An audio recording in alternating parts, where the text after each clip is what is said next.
Hello guys, good morning. Let us begin the new chapter in biology, that is nervous system. Nervous system first began in the animals with the coeloterans. Even though Porifera is the first phylum in the animal kingdom, nothing but in the metazoa, coeloterans are the first animals though have neurons that are unpolar neurons. Unpolar neurons. Unpolar neurons that doesn't have any axons or dendrites. They are connected with another unpolar neuron and they form network-like structures so that diffusible nerve net is present. So impulses are passed through the diffusion without any dendrites. The unpolar neurons are becoming unipolar neurons. Unipolar neurons. Unipolar neurons means like this. This is the nucleus. One pole is there. That is axon. One of the dendrite. Then these unipolar neurons are present actually in the embryonic stages of higher vertebrates like reptiles, apes and mammals. Next, from the unipolar neurons, pseudo-unipolar neurons are also can be found. The pseudo-unipolar neurons are present in the dorsal root of the spinal cord. They helps in reflex actions. Reflex actions belongs to the function of a spinal cord. At the time of spinal cord in this lesson, we will recall about reflex actions and what is the role of pseudo-unipolar neurons also can be easily understand. Next, bipolar neurons we can find. Bipolar neurons. In the bipolar neurons, if you see, this is the neuron where one dendrite and one axon is present. One dendrite and one axon is present. So two poles are there. They are present in retina of eye, cochlea of internal ear, and olfactory bulb of nose. And the three sensory parts, bipolar neurons are present. Next, multipolar neurons. Multipolar neurons. A typical neuron structure that you already seen in your school science books, that is, it will be like this. About this structure deeply we will discuss in further. So firstly I would like to tell you, nervous system first found in coeloterids, not in poriferous. Poriferous doesn't have senses. Poriferous doesn't have coordination system. Then unpolar neurons are there in cnidarians. Coeloterids often called cnidarians. Cnidarians are first animals though execute neurons.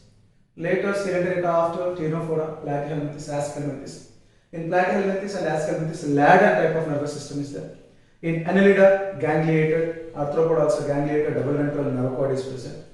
Later it will be developed and brain and spinal cord has been developed in the vertebrates.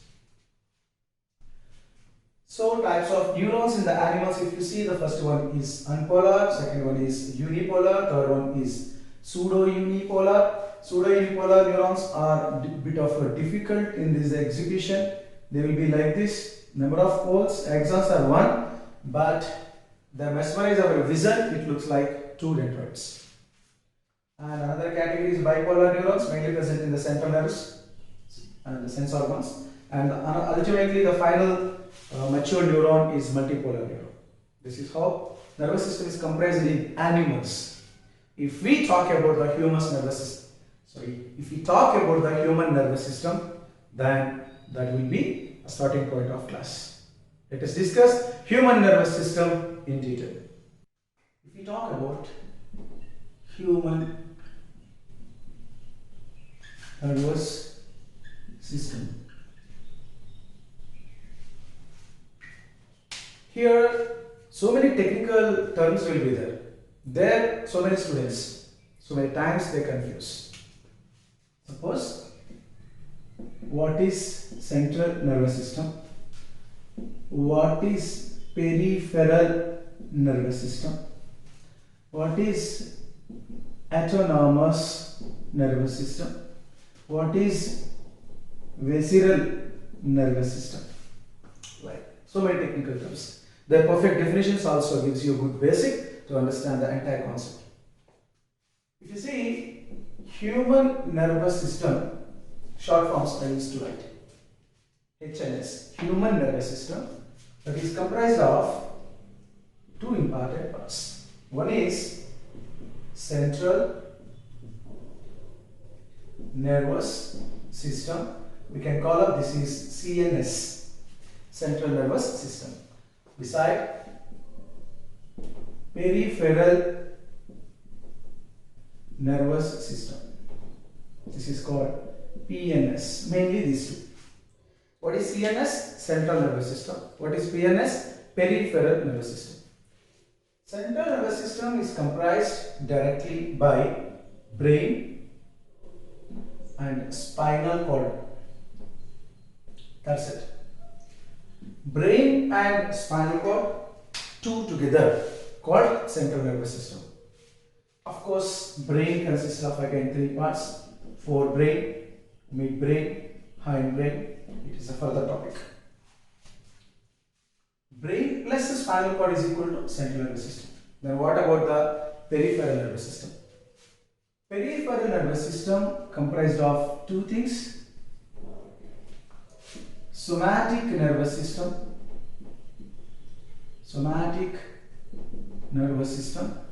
and autonomous nervous system. Autonomous nervous system. Please make it note very clearly to avoid confusions in further content. Somatic nervous system means what? Somatic nervous system consists of fibers, only nerve fibers. They are a kind afferent, another kind efferent. Don't try to by heart their definitions, then you cannot answer sometimes in the tricky part of questions. Afferent means they are from body parts to brain, are nothing but central nervous system. Nerve fibers, they are carrying stimuli from peripheral parts, nothing but organs, tissues, any of our body part towards brain or towards central nervous system. Such nerves are called afferent nerves. Afferent nerves are from body to brain. Vice versa, signals that are carried from brain to body parts. From brain to body parts. Stimuli started in brain towards body parts. Peripheral parts means organs or tissues. Our fibers are called efferent fibers. Afferent starts with A, efferent starts with E. Sometimes in the pronunciation both are similar but literally different. Afferent neurons or afferent nerve fibers, they both carry, afferent or efferent, both carry stimuli. The thing is, the direction is different. Afferent nerve fibers started their stimuli that carried from body parts and towards brain, whereas efferent neurons are carried from brain and towards body parts. So this is how central somatic nervous system is comprised. If a question comes in somatic nervous system, what actually present means the answer is only nerve fibers. Only nerve fibers. That's it. On the other hand, in peripheral nervous system, autonomous nervous system is there. This autonomous nervous system consists of two things: sympathetic and parasympathetic. Sympathetic and parasympathetic. Perhaps you have a good idea about these two. Sympathetic nervous systems and parasympathetic nervous systems, both the actions are vice versa, means opposite to each other. If it increases heartbeat, it helps to decrease. If it increases to production of some hormones, it is opposing these actions. So don't think that it's always in the positive mode and it is negative mode. If it is positive in action, it will be opposites, nothing but restricts its actions. If it is negative, then opposite it can be promoted. So if it is positive, in that case it is negative. If it is negative, in that case it is positive. That's why I told you sympathetic and parasympathetic nerves actions are quite opposite to each other in one mode. That is autonomous nervous system. So sympathetic plus parasympathetic is equal to autonomous nervous system. Efferent and different is equal to somatic nervous system. Somatic plus autonomous is equal to peripheral nervous system. Peripheral plus central nervous system is equal to human nervous system. Then brain and spinal cord is equal to central nervous system. Then what about visceral nervous system? I hope you understand the definition and concept of central nervous system. Central nervous system is equal to brain plus spinal cord, isn't it? Central nervous system is equal to brain plus spinal cord. That's it. This is over. Peripheral nervous system is equal to somatic nervous system SNS plus autonomous nervous system ANS. Then peripheral nervous system is equal to efferent nerves AN plus efferent nerve fibers. Efferent nerve fibers ANF, efferent nerve fibers ENF. That is a short form. Then what is autonomous nervous system? Autonomous nervous system is equal to sympathetic plus parasympathetic. Clear? I repeat. Nervous system, human nervous system is equal to CNS plus PNS. That is one equation. What is CNS? Brain and spinal cord. So that central nervous system is equal to brain plus spinal cord. Clear? Then what is PNS? PNS is equal to SNS and ANS. Somatic nervous system and autonomous nervous system. Why I am explaining in this part so depthly? Question is, you are going to refer textbook, along with the textbook so many referring books, guides, our material, everything. In one place, one kind of execution is this. I am concerned this concept by covered every aspect of central nervous system sketch. A good idea of a central nervous system. This flowchart helps you to understand any kind of material without any fluctuation. So autonomous nervous system is equal to sympathetic and parasympathetic. What is visceral nervous system? It is not different. Visceral nervous system consists of fibers, ganglions or ganglia, plexus.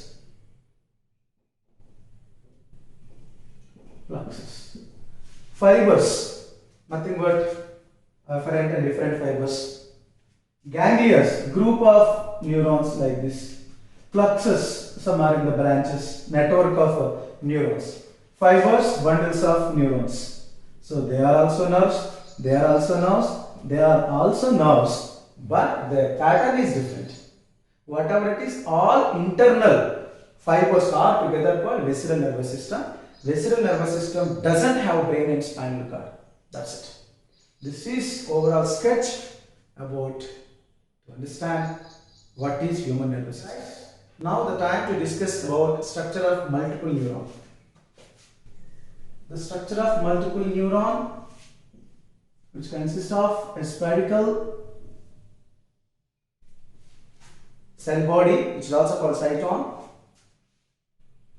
and it has many processes. Let me explain about the cyton first. This is called cyton. This is also called cell body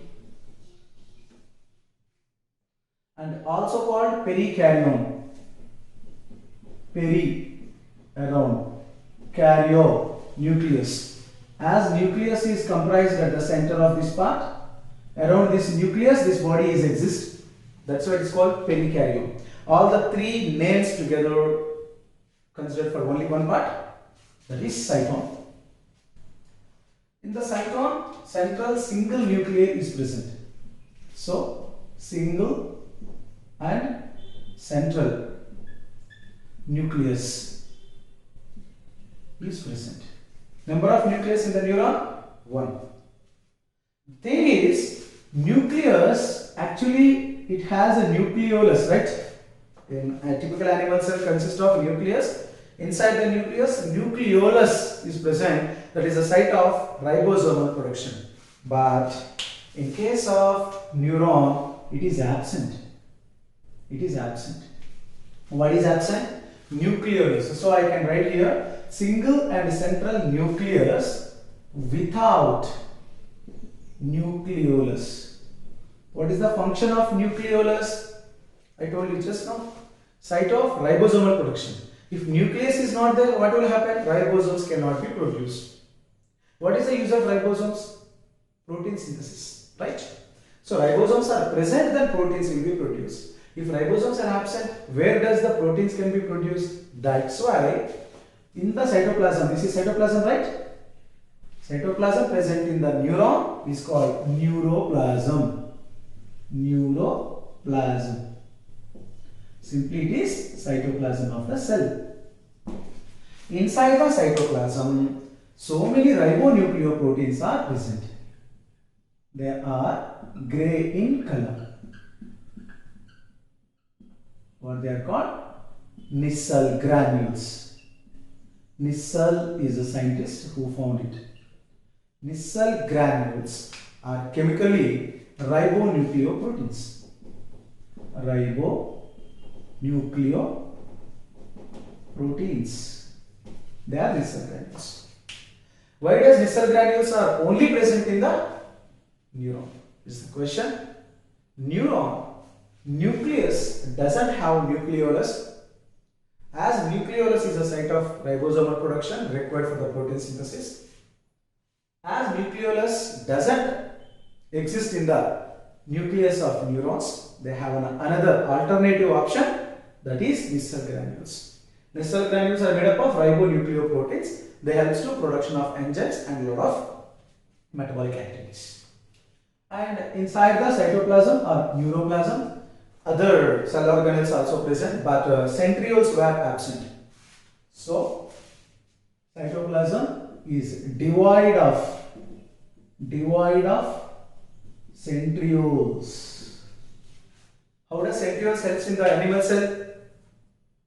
You have gone through the chapter cell division. In that, centrioles helps to pull the chromosomes towards the center, towards the poles, so that in the mitotic division, chromosomes will be separated.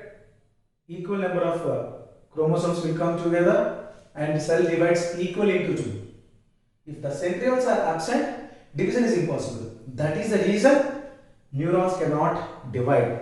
Once neuron is damaged, neuron cannot be replaced, neurons cannot be divided, neuron cannot be repaired also. Reason, absence of centriole.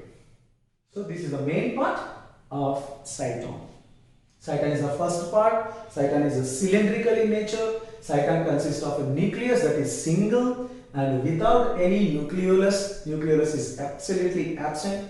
And cytoplasm or neuroplasm of the neuron consists of so many cell organelles, mainly Nissl granules, ribonucleoproteins, and that doesn't consist of centrioles. Now, the cytoplasm consists of many projections. All they are called dendrites. All they are called dendrites. Cytoplasmic dendrites. One of the dendrite, see here, one of the dendrite processed into axon. Processed into axon. Axon is coming from this process, not from this one or this one or this one. Where exactly the axon is leading away from the cytone through one of the process of dendrite, That is called hillock. Very important part. Where actually nerve impulse generate is hillock. As this hillock is continued as axon, it is called axon hillock. Definition. What is axon hillock? One of the dendritic process of cyton. I repeat. One of the dendritic process. Many dendritic processes are there. Suppose here if you count 1, 2, 3, 4, 5, 6, 7, 8, 9. Among the 9, 1. As they have 9, more than 1, it is called multiple neuron. Multiple neuron have how many dendrites? Many. How many axons? 1. So, number of dendrites calculation. Total number of dendrites minus 1. 1 meant for axon. Total number of dendrites, total number of processes minus axon is equal to number of dendrites. So, one dendrite continued as axon, the place where it is continuing into the axon, the place is little bulge. It's called axon hillock. Axon hillock function is site of nerve impulse. In the next class, you will come to understand the site role. Then we are in the second part, that is axon. Part 2 is axon. Part 1 is cyton. Cyton comprises all these parts. Axon is actually cylindrical in nature. It is not a spherical, it is cylindrical. It led from one of the process through axon hillock. This axon consists of cytoplasm and also very little narrow cytoplasm. It is broad, it is narrow cytoplasm covered by a sheath. It is also called cell membrane, also called axon sheath or neurolemma. What is this? Neurolemma. Lemma means membrane. Also called axolemma. Axolemma. If you see this axolemma in horizontal, this is vertical, this is horizontal, and this is inner part, this is external part. This is called axoplasm. This is called axoplasm. Outside the neuron, this is called extracellular fluid or extracellular space. This is extracellular space. This is also extracellular space. The place running inside the axon is called exoplasm. About exoplasm, I will discuss another important point. If you see, this is exoplasm, AP, exoplasm. This is extracellular space or consists of a fluid is called extracellular fluid. Why does I am intentionally elaborating the part of exoplasm and extracellular fluid means? If you understand this part here itself, you will avoid a lot of confusions and you can catch the concept of nerve impulse, nerve conduction and nerve transmission in very easy manner. Understand? In the exoplasm, sodium ions, potassium ions and negatively charged proteins are present. Whereas outside the exoplasm, sodium ions and potassium ions both are present. No negatively charged proteins. But the ratio, if you observe, sodium ions compared to the potassium ions are less. They are very less. Compared to the potassium ions are more. And compared to the sodium and potassium, negatively charged particles are very high in number. So, conclusion, in the exoplasm, among sodium and potassium and negatively charged proteins, which component or which chemical is high in number? Definitely answer is negatively charged proteins. Suppose all three together is 100, negatively charged proteins is about 75. The rest of 25% is occupied by these two. In that, this is 10, this is 15 and this is 75. This is for only assumption. don't think that figures are accurate for imagination. As 75% of chemicals inside the exoplasm, mind it, are negatively charged proteins inside the axon membrane. This is inside, this is outside. Try to understand. This is outside, this is inside, right? This is inside and this is outside. This is inside and this is outside. Inside, which charged proteins are high in number? Negatively charged. That is why inside the axon membrane is negatively charged. Reason why? Negatively charged proteins. It doesn't mean that positively charged are absent, present. Even though compared to the sodium, potassium is high, compared to the sodium and potassium, negatively charged proteins number is high.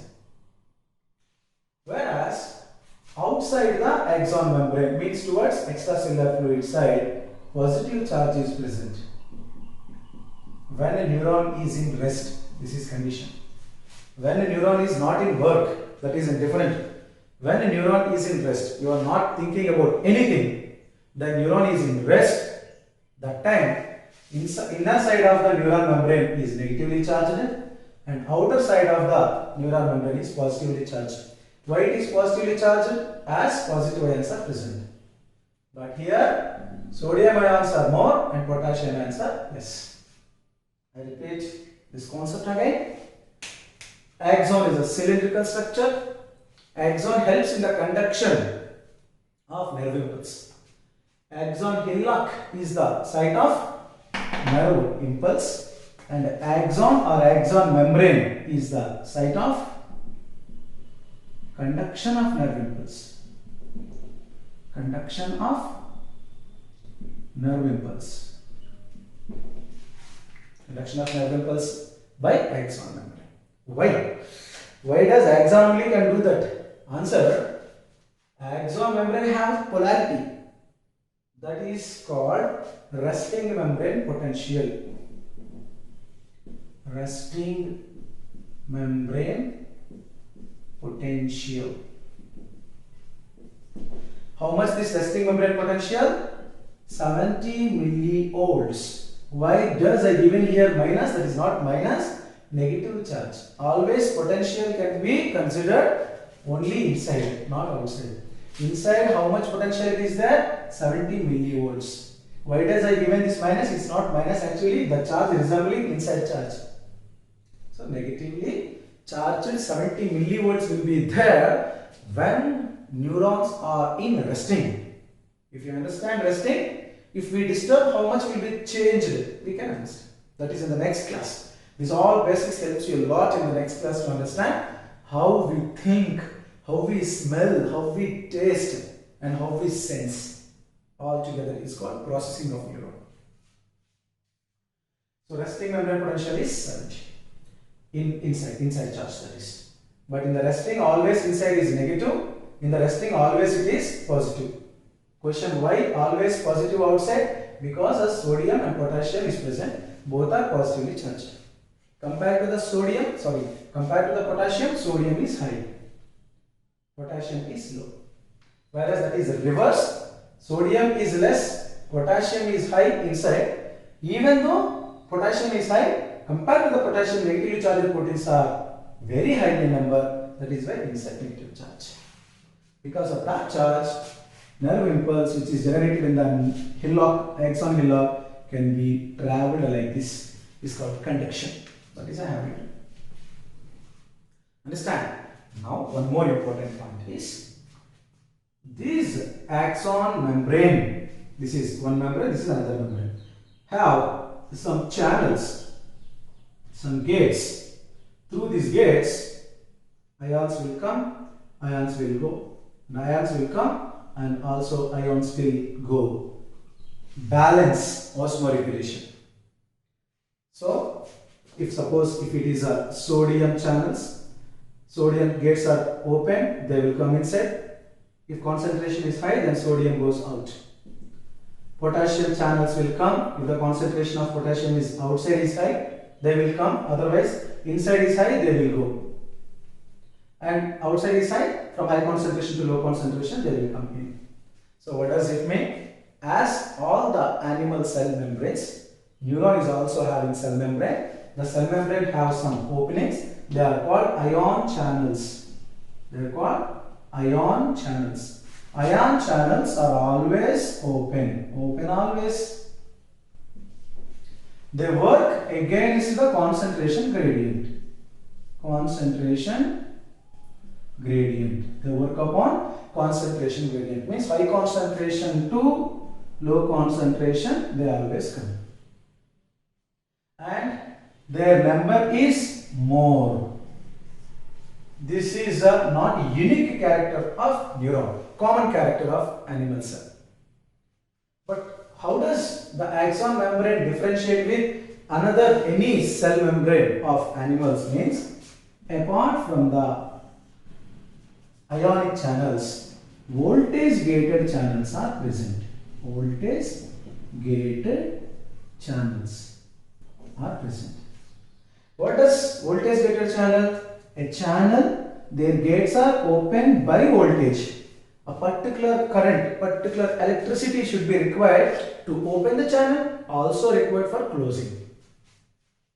If it is a gate of sodium, then this is sodium gated channel.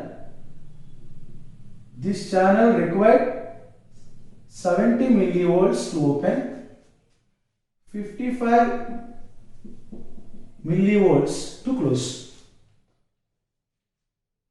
Above 70 or below 70 it cannot open. At 70 only the channels will be open. About them very clearly I will discuss after a couple of minutes. But voltage gated channels are differing because they are few in number. But ionic channels are more in number. Voltage gated channels are few in number. Few in number. Write the differences first. Later I deeply explain the voltage gated channels. They are also working against to concentration gradient. It's not different. And they are also from high concentration to low concentration. But they are always open. They are not always open. Very important. They are not always open. They require a specific voltage to open and close. Let us see about voltage gated channels. Voltage gated channels are two types. Sodium voltage gated channels, potassium voltage gated channels. Sodium voltage gated channels open at minus 70 millivolts, closed at minus 55 millivolts. Remember, very important. Upon these concepts, these calculations, you will understand the next concept. Potassium voltage gated channels open at minus 55 millivolts, closes at minus 90 millivolts. So sodium gated channels can develop how much charge? 70 minus 55. So they open at 70 and they close at 55. Means the yellow sodium inside or outside, whatever, let us see how much time they can open. 70 minus 55, that is about 15. 15 millivolts only they can develop on the axon membrane. Whereas if you see the potassium voltage gated channels, the gates are open at 55 and they close at 90. So that 90 minus 55 is equal to 35 millivolts. Compared to the sodium voltage gated channels, potassium gated channels can develop more charge on the axon membrane. This is called peak potential. Peak potential. How much the peak potential? 35.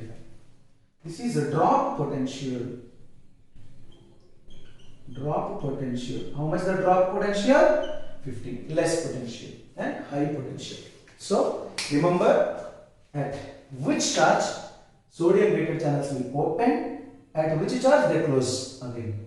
At which charge potassium gated channels will open, at which charge potassium gated channels are closed. These four are very important. These are variation potentials.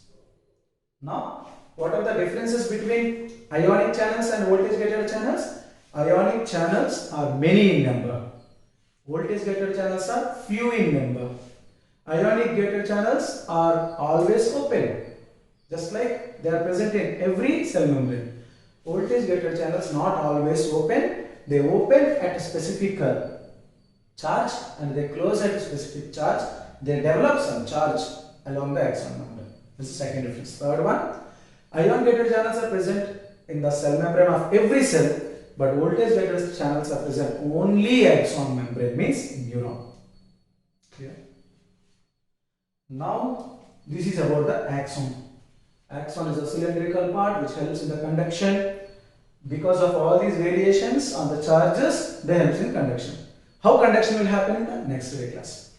And the neural lemma, sometimes it consists of myelin sheet that may have intervals. If the interval is there, it's called nodes of Ranvier or Ranvier nodes. Ranvier nodes are intervals between the myelin sheets. Sometimes the myelin sheets are continuous. This is the axon membrane. Sometimes how it happens, without any break, they are continuous. This is continuous myelin sheet. In case of this is discontinuous myelin sheet. About this already we have discussed in the animal organization, structural organization of animals, animal tissues. So this is myelin sheet. Myelin sheet is developed by oligodendrocytes. Oligodendrocytes. Oligodendrocytes are types of ependymal cells, nothing but ganglionic cells. 50% of other cells in the nervous system or neuroglial cells. They are one of the oligodendrocytes helps in the myelin sheet formation. Actually, myelin sheet formation happens around a particle that is called Schwann particle. Schwann particle. Schwann is a scientist. Actually, the particle in nature, chemical nature is protein. A protein particle is there. Around that, these oligodendrocytes are forming myelin sheet. Myelin sheet is a lipidous in nature. Fat layer is forming around the protein particle. At initial, they have some breaks. In final, when you see the matured neuron, breaks will not be present. They are continuous. So, according to the myelin sheet, axons are three types. Non-myelinated neurons, myelin sheet is not present. Semi-myelinated neurons, myelin sheets are present but they have intervals. Completely covered myelin sheets, fully developed neuron. So, what is the function of myelin sheet and everything we will see in the next class. So, this is the second part of neuron. As of now, we have discussed the two parts. One is cyton, second one is axon. Last part is dendrites and it will be terminated into branches. They are called axon terminals. Axon ends also we can call terminals. They have some knots, they are called dendrites. They are called telodendrites. These dendrites have synaptic vesicles. Synaptic vesicles. Inside the synaptic vesicle, neuroacetylcholine is present. If it is a synaptic vesicle, neuroacetylcholine is present, which act as a nerve transmitter or neurotransmitter, which helps in the passing of impulse from one neuron to another neuron in the given distance is called synapse. That is about 200 angstrom units. At the time of neurotransmission, this part will be elaborated very deep. This is what about multipolar neuron, and purpose of multipolar neuron today I explained. Reason is you have to catch up all the details about the charges and components present inside and outside the exoplasm. Will be understand for the next class. Next class is very, very important, that is nerve impulse. How charge can be developed as action potential to understand, to listen, to taste, to sense, to view, nothing but to visualize some things, and audibility, everything. So tomorrow class is very interesting. Please revise this session with good reference notes. Thank you. Catch you again. Bye.